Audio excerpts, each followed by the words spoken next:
Good morning friend, Bengali কিচেনে আজ আমি আবার তোমাদের কি রেসিপি নিয়ে হাজির হয়েছি, দেখতে থাকো। এদিকে আমি সয়াবিন ভিজিয়ে রেখেছিলাম গরম জলে, ভালো করে জল ঝরিয়ে নিয়েছি। এদিকে মুগ ডাল ভেজে ভালো করে সেদ্ধ করে নিয়েছি, আর নিয়েছি আলু, ভালো করে কাট করে নিয়েছি। আলু ভেজে নেব, আলু কিন্তু ক্রাঞ্চি করে ভাজবো। এদিকে আমি আলু সেদ্ধ করতে বসিয়ে নিয়েছি সয়াবিন দিয়ে রান্না করার জন্য। আজ আমি সম্পূর্ণ নিরামিষ রেসিপি তৈরি করে নেব। কিছু মশলা নিয়েছি, জিরে, ধনে, দালচিনি, লং, ইলাইচি একসঙ্গে রোস্ট করে নেব। কড়াই গরম হওয়ার পর দিয়ে নেব মশলা, রোস্ট করে নেব। আমি কিন্তু এই মশলা দুটো রেসিপিতেই দিয়ে নেব। সম্পূর্ণ 3টে রেসিপি আমার নিরামিষ, দেখতে থাকো।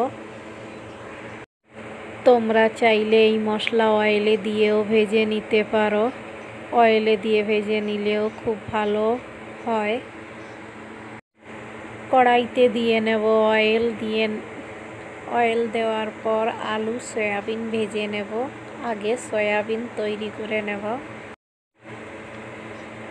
আলু ভেজে নেব, সেদ্ধ করে রেখেছিলাম আলু, 80% সেদ্ধ করা আলু। এবার আলু ভেজে নেব, হলুদ আর লবণ দিয়ে আলু ভেজে নেব। আলু ভেজে নিয়েছি, এবার নামিয়ে নেব। এই অয়েলেই আমি সয়াবিনও ভেজে নেব একইভাবে। এবার দিয়ে নেব সয়াবিন, সামান্য একটু হলুদ আর লবণ দিয়ে ভেজে নেব। সয়াবিনও ভালো করে ভেজে নিয়েছি, এবার নামিয়ে নেব। এখানে সবজির খুব অভাব থাকে, এই জন্য দেখানোর জন্য কোনো রেসিপি খুঁজে পাই না। একই রেসিপি রোজ রোজ কি দেখাবো, এই জন্য কড়াইতে দিয়ে নেব অয়েল। অয়েল গরম হওয়ার পর দিয়ে নেব 2টো তেজপাতা। এবার দিয়ে নেব 2টো শুকনো লঙ্কা। এবার দিয়ে নেব জিরে।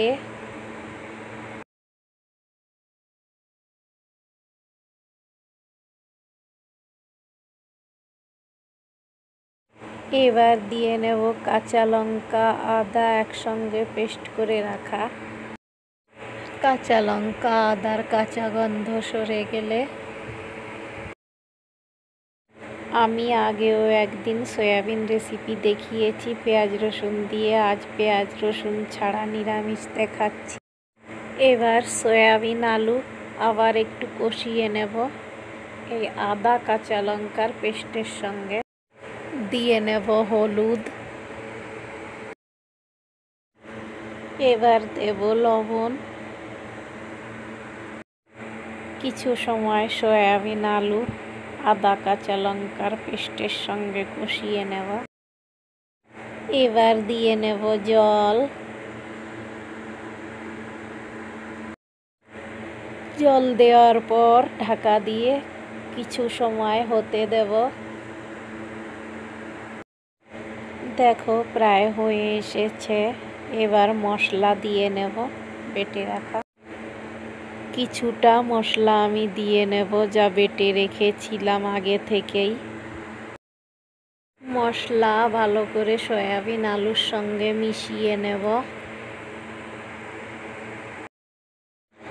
মশলা মিশিয়ে নেওয়ার পর আরও 2 মিনিট হতে দেব। হতে দেওয়ার পর নামিয়ে নেব। দেখো হয়ে গেছে, নামিয়ে নিচ্ছি। কেমন লাগলো আমার এই রেসিপি কমেন্ট করে নিশ্চয়ই বলো। কড়াইতে দিয়ে নেব অয়েল।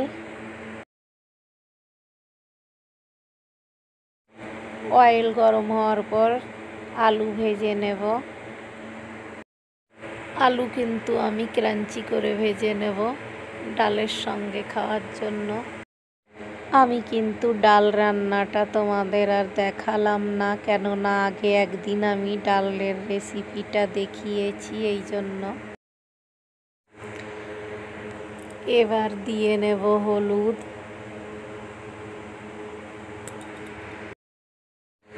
এবার দিয়ে নেব লবণ,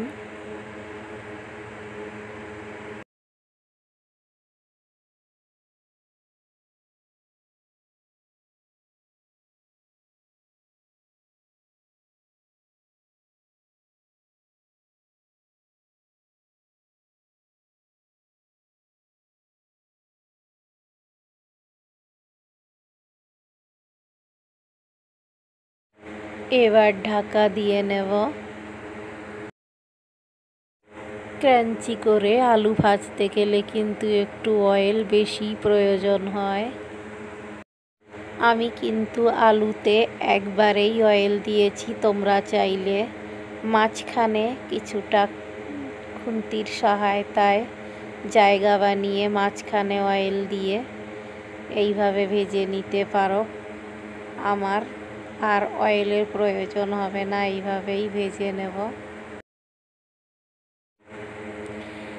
আলু হালকা হাতে নাড়াতে হবে, নাইলে ভেঙে যাবে। আর এইভাবে চারিদিকে ছড়িয়ে দিতে হবে, দিয়ে লো ফ্লেমে ভাজতে হবে। বেশি হাই ফ্লেমে ভাজলে উপরটা পুড়ে যাবে আর ভেতর কিন্তু নরম থাকবে।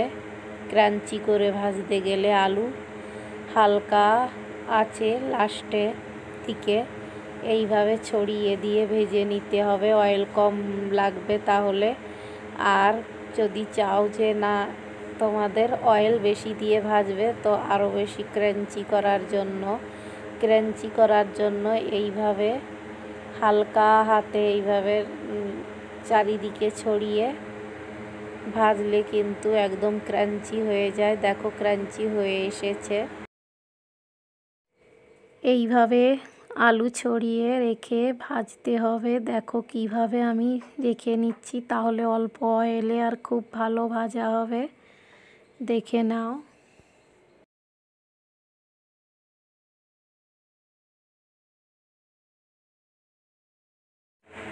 আলু ভেজে নিয়েছি, কেমন হয়েছে কমেন্ট করে নিশ্চয়ই বলো কিন্তু। রান্না করে নিয়েছি 3টে রেসিপি, কেমন হয়েছে কমেন্ট করে বলো। লাইক আর শেয়ার করতে ভুলো না কিন্তু।